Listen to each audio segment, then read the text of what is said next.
Bien-aimés frères et sœurs, vous connaîtrez la vérité et la vérité vous affranchira. Ça, c'est pas moi qui le dis, c'est la Bible qui le dit. Mais moi, je vous dis mieux. Vous connaîtrez la vérité historique, notamment celle de vos ancêtres kémites, et vous aurez une vision globale de ce que c'est que la vraie souveraineté politique. J'ajoute, vous reviendrez à la spiritualité africaine ancestrale et vous comprendrez les enjeux de l'indépendance économique. Et pour terminer, vous accepterez votre identité culturelle kémite et vous obtiendrez deux choses.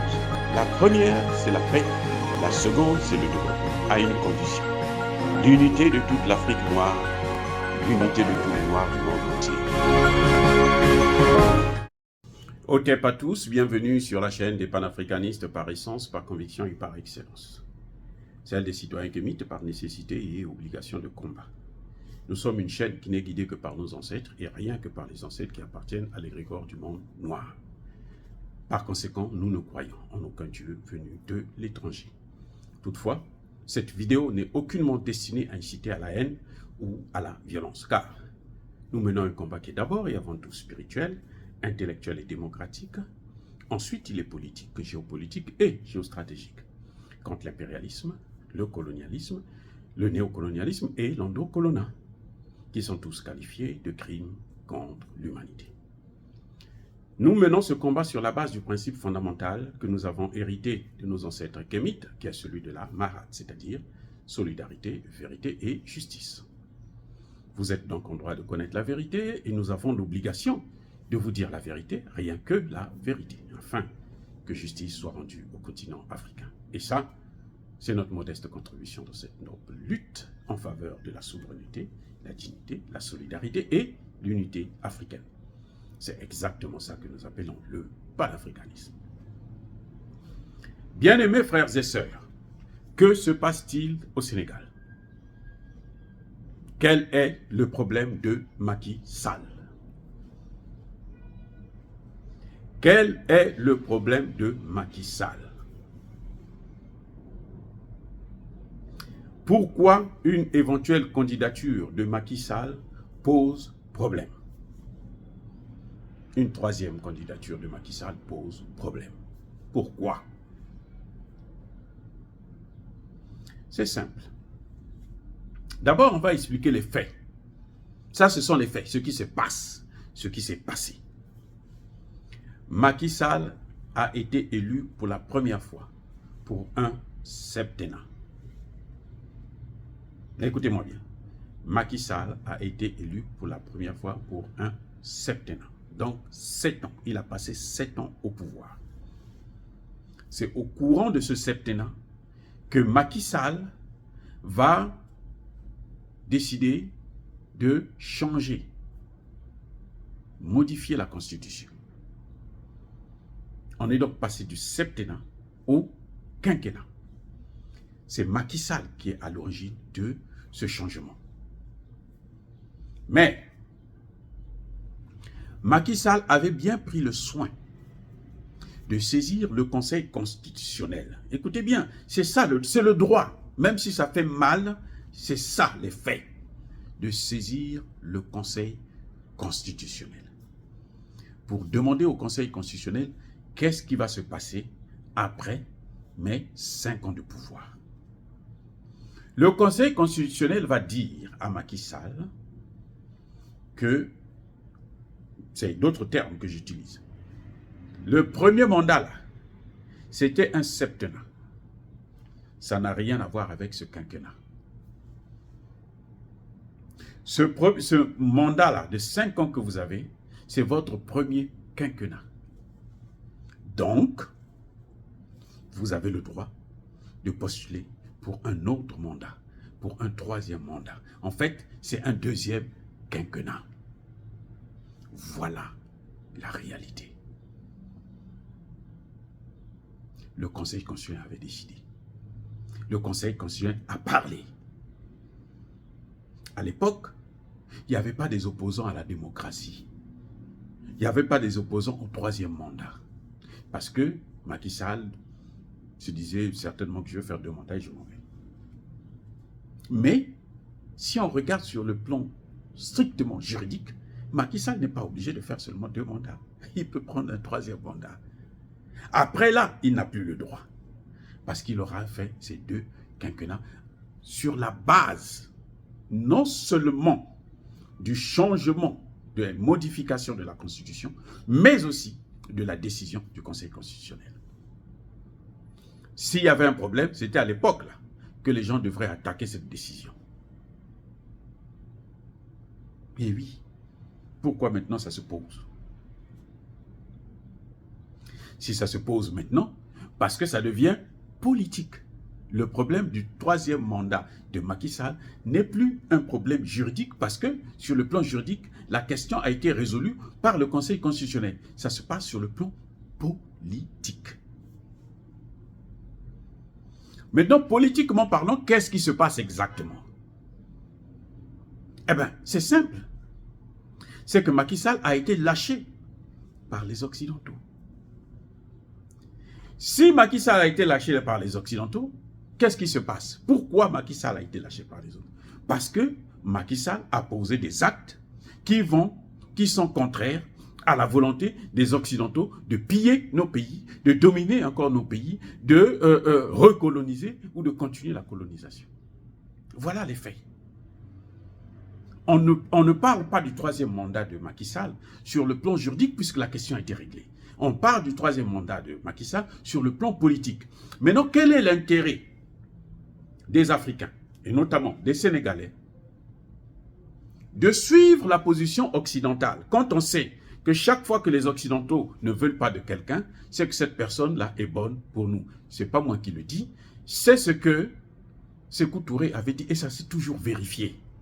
Vous savez, ces gens étaient tellement sages. On n'en trouve plus maintenant, malheureusement. Mais ceux-là, ils étaient trop sages. Sékou Touré l'avait dit. Si vous voyez qu'il n'aime plus quelqu'un, il n'aime pas cette personne-là, c'est que cette personne-là est bonne pour vous. Si vous voyez qu'ils aiment trop, ils adorent cette personne, c'est que cette personne-là n'est pas bonne pour vous, elle est bonne pour eux. Et c'est ce qui se passe aujourd'hui au Sénégal. Quand on regarde, pourquoi on vote pour un candidat, notamment en Afrique? Mais c'est par rapport à ses réalisations, par rapport au développement, par rapport aux questions de l'éducation, par rapport aux questions de la santé. Et oui, le bilan de Macky Sall, il est, c'est pas parfait, certainement. Moi, je l'ai critiqué quand il est allé quémander le blé en Russie pour les Occidentaux. Je l'ai critiqué sévèrement. Mais, quand vous regardez sur le plan des infrastructures, la compagnie aérienne du Sénégal, l'université, il a construit une université avec des logements pour les professeurs qui enseignaient à l'université, ainsi de suite. La santé, ainsi de suite. Il a fait un travail formidable. Ce n'est pas suffisant parce que nos pays sont toujours, le Sénégal reste toujours un pays sous-développé, mais en tout cas, il a fait mieux que les autres, je ne veux pas citer les noms aujourd'hui pour ne pas être trop à s'attirer encore des foudres, mais voilà le problème. Si sur le plan économique,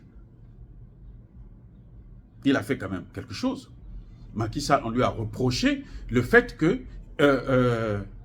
il avait soutenu, il avait voté pour les sanctions contre le Mali. Ça, tout le monde le sait. Il avait voté les sanctions contre le Mali. Et nous l'avons critiqué, on a tapé dessus. Même moi, j'ai tapé dessus, parce que je n'étais pas d'accord. Macky Sall, après l'histoire des mercenaires ivoiriens, Macky Sall est allé au Mali, voir son cadet. Il a parlé avec lui. Mais il y a quelque chose que Macky Sall a dit qui n'a jamais été retenu ou évoqué par les médias mainstream. C'est que Macky Sall a dit au Mali que, mais en fin de compte, ces jeunes-là font un bon travail, ils ne sont pas aussi méchants que ce que nous entendons. Vous voyez le problème de Macky Sall? Macky Sall a dit qu'ils ne sont pas aussi mauvais que ce que nous entendons, que ce qu'on nous a fait croire, que ce qu'on nous a fait avaler. Macky Sall a avoué qui s'était trompé. C'est ça en politique, en diplomatie. Ça, c'est montrer que je me suis trompé du Mali. Mais il ne peut pas aussi revenir soutenir le Mali ouvertement pour ne pas s'attirer les foudres des Occidentaux. Voilà l'un des problèmes que Macky Sall a aujourd'hui. Macky Sall a eu un problème, c'est quoi? C'est que Macky Sall, quand il s'agissait de voter contre la Russie, Macky Sall, son premier vote était en faveur de la Russie. Vous avez vu que sur toutes les chaînes occidentales, y compris CNN aux États-Unis, ils ont dit que le Sénégal ne pouvait pas nous faire ça. Le Sénégal, moi. Croyez-moi, la France-Afrique ne pardonne pas. L'OTAN ne pardonne pas. L'Union européenne ne pardonne pas. Quand tu commets une erreur, même si après tu vas corriger, là, c'est trop tard. Ils ne vont plus te faire cadeau. Même Sonko que les gens veulent, là, les Sénégalais veulent. Là. Sonko au début avait dit qu'il soutenait le Mali. Il soutenait la sortie du franc CFA. Ils n'ont pas oublié ça. Croyez-moi, ils n'ont pas oublié ça. Même si demain il est président, ils vont lui faire payer ça d'une manière ou d'une autre. Donc, quand vous êtes avec eux, quand vous avez des positions, il faut respecter ces positions. Donc, il y a un deuxième problème, c'est le vote. Après, Macky Sall a changé. Après, Macky Sall est même allé en Russie pour aller négocier le blé et les céréales pour les Occidentaux. Vous le savez très bien que la Russie à cause du voyage de Macky Sall, la Russie a libéré plus de 300 000 tonnes de blé, engrais et autres que les Européens ont pris. Ils n'ont rien donné à l'Afrique. Peut-être 1 ou 2%. Eh oui. Ils ont pris. C'est maintenant eux qui vendent ça à l'Afrique. Écoutez, ils ont détourné, ils ont volé. La Russie avait libéré ça là. C'était pour l'Afrique et les autres pays du tiers-monde, en Amérique latine et en Asie. Les Européens ont tout pris. Et maintenant, eux, ils font le commerce, ils font le bénéfice, ils vendent ça aux Africains. Alors que Poutine avait donné ça gratuitement. Voilà le problème. Donc, malgré tout ça, là, les Occidentaux ne peuvent pas pardonner à Macky Sall. Vous avez suivi la position de Macky Sall quand il s'agissait du joueur sénégalais dans l'affaire de l'homosexualité. Eh bien, ça là, les Occidentaux ne peuvent pas pardonner à Macky Sall. Soyons sérieux. Les faits sont là, les gars. C'est-à-dire que je ne suis pas contre Sonko. Hein. Non, ça m'est égal. Moi, ce que je veux, c'est qu'en Afrique, qu'il y ait des dirigeants panafricanistes, indépendantistes. Le grand reproche que nous faisons à Macky Sall, c'est celui du franc CFA. Macky Sall n'a pas changé le franc CFA. Macky Sall, mais Ousmane Sonko aussi aujourd'hui n'en parle plus. Il en a parlé au début, avant que les Occidentaux ne le fassent passer sur ses chaînes. Maintenant, il n'en parle plus. Et c'est plus son problème.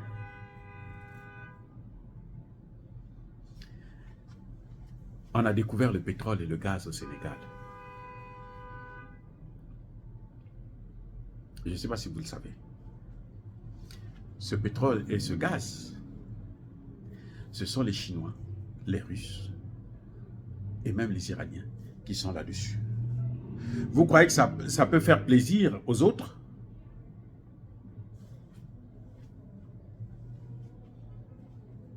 Les Américains veulent avoir une base militaire au Sénégal.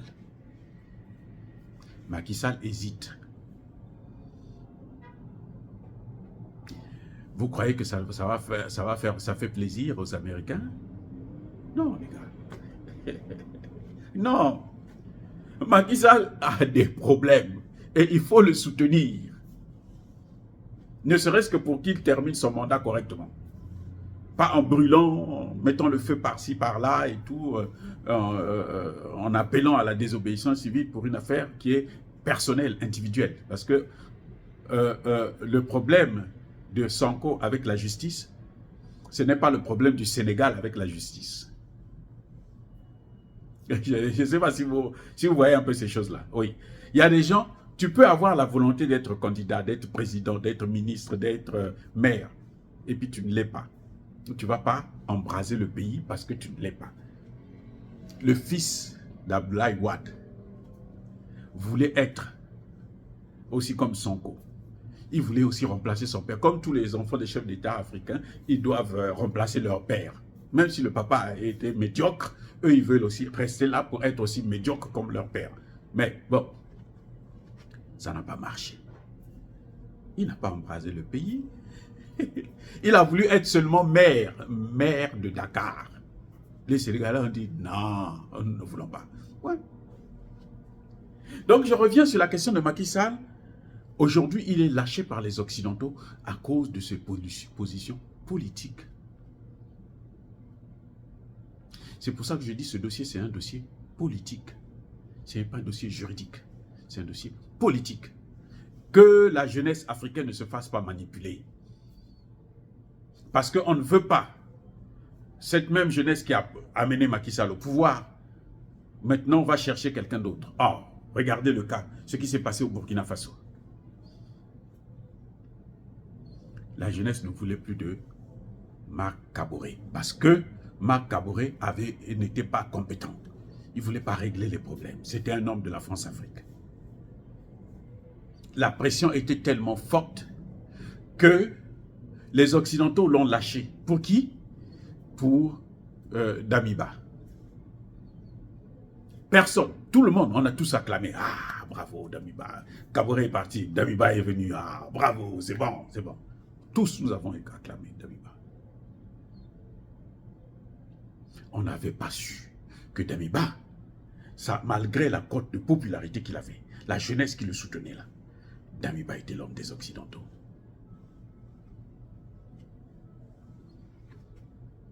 C'est après plusieurs mois qu'on s'est rendu compte que, oh, mais dis donc, on s'est encore trompé. Est-ce que c'est ce que nous voulons pour le Sénégal? Je ne dis pas qu'avec Sonko, on se trompe, non. Je dis tout simplement que si le destin fait que Sonko n'est pas candidat cette fois-ci, il peut attendre la prochaine élection. Parce que son inéligibilité, ce n'est pas éternel. C'est un dossier qui va le rendre illégitime. Il est inéligible pour 5 ans, 2 ans, 3 ans, ainsi de suite. Et puis après, il est encore jeune, il peut mener le combat. Comme son père, Laurent Gbagbo, l'a fait. Laurent Gbagbo nous a donné c'est-à-dire que le modèle est là. Mais quand tu vas dans la désobéissance, lorsqu'il y a des morts, lorsqu'il y a des blessés, tu es moralement responsable. Vous voyez Guillaume Soro, un jeune hein, qui avait l'avenir devant lui, qui pouvait monter. Il est rentré dans la désobéissance civile. Qui savait que Guillaume Soro travaillait pour les Occidentaux? Qui savait? Vous voyez pourquoi on le lâche là? On le lâche là parce qu'Alassane Ouattara est là et puis parce qu'il n'a pas le pouvoir. Dès qu'il va revenir là, les mêmes Occidentaux vont le tenir à la main. Si tu ne fais pas ceci, on t'amène à la haie. Les mêmes là, Guillaume Soro là, que vous voyez là. S'il ne fait pas ce que les Occidentaux lui demandent de faire, un jour s'il arrive au pouvoir, on va l'amener à la haie. Ouattara sera déjà peut-être mort. On dit, bon, de toutes les façons, son complice est déjà mort, donc ce n'est que lui qui va aller à la haie. On le prend, on lui dit, non, fais ce que nous demandons. Et il sera obligé de le faire. Et vous allez encore mettre la main sur la table, sur la tête. Donc c'est le cas de Macky Sall et Ousmane Sonko. Macky Sall est lâché à cause de ses positions idéologiques. Macky Sall a changé de veste. Mais il ne peut pas vous le dire aussi ouvertement à la télévision. Mais qu'est-ce que vous attendez? Vous croyez que Macky Sall est fou? Mais Macky Sall, regardez les faits. Ce n'est pas comme ça, ce sont les faits. Le gaz, le pétrole, l'énergie, ce qu'on appelle l'énergie, toutes les questions d'énergie, c'est crucial actuellement pour l'Europe. Et même pour les États-Unis. Au point où les États-Unis sont allés négocier avec le Venezuela qui ne voulait pas voir, qu'ils ont brûlé pour que le Venezuela vienne vendre son pétrole. Macky Sall prend ça. Il va signer des accords avec les Chinois et autres. Mais il a commis un crime de lèse-majesté. Eh oui, les gars, c'est ça le problème que Macky Sall a. Donc, eux tous, ils se retournent vers Sonko. On se dit, les problèmes juridiques de Sonko, là, on met ça de côté. Nous, on veut qu'il prenne le pouvoir, puisque la jeunesse, c'est lui qu'elle veut. Donc, nous, on pousse la jeunesse, on les amène. C'est une révolution qu'eux, ils sont en train de faire, derrière Sonko. Que Sonko lui-même, peut-être, ne comprend pas. S'il n'a pas donné son accord. Mais s'il a donné son accord, là, ou même s'il n'a pas donné son accord, si demain Sonko est élu, mais il aura toutes ces casseroles judiciaires là sur la tête. Ce n'est pas nous qui allons faire le chantage, ce sont eux. Oui. Cette fille-là peut aller porter plainte en France. Si on lui donne la résidence en France, elle porte plainte en France, même si les faits se sont passés au Sénégal. On l'attendra en France. On lui dit, tu ne fais pas ce que nous voulons, tu auras ton compte. Qu'est-ce qu'il va faire? Il sera obligé de vendre le pays encore. Parce que le Sénégal, c'est un pays qui compte trop pour l'Occident. Je dis bien trop, pas beaucoup, mais trop. Ils ne peuvent pas accepter de perdre aussi le Sénégal. S'ils ont perdu le Mali, là, ils vont perdre le Sénégal. S'ils perdent le Sénégal, ils savent qu'ils vont perdre aussi la Côte d'Ivoire, immédiatement. Immédiatement. Ce sont les deux pays qui ont plongé l'Afrique dans la situation dans laquelle elle se trouve là. Les deux pays-là, le Sénégal et la Côte d'Ivoire. Là, en tout cas, l'Afrique francophone surtout. Les deux pays-là. Donc, si un tombe, l'autre là ne pourra pas résister longtemps, il va aussi finir par tomber.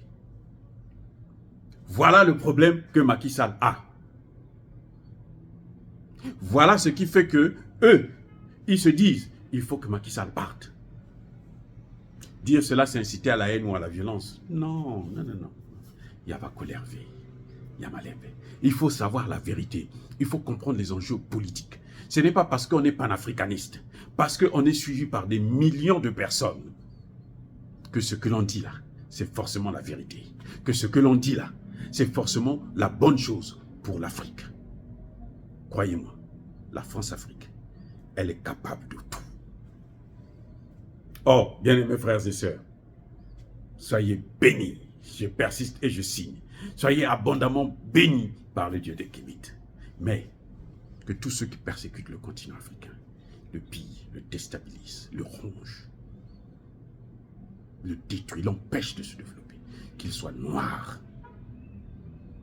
qu'il soit blanc, chinois, arabe, indien, ou qui qu'il soit maudit, puni, foudroyé, neutralisé, effacé, écrasé par ce Dieu des Kémites et par nos ancêtres angélisés.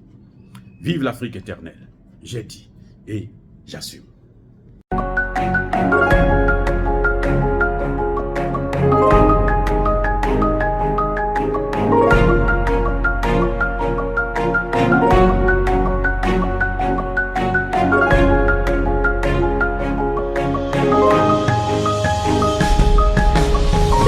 Eux, ils marchent par la foi et non par la vue. Mais moi, je vous conseille vivement de marcher par la connaissance scientifique et historique, notamment celle de nos ancêtres kémites, par les 5 sens et par l'intelligence. Abou Apia.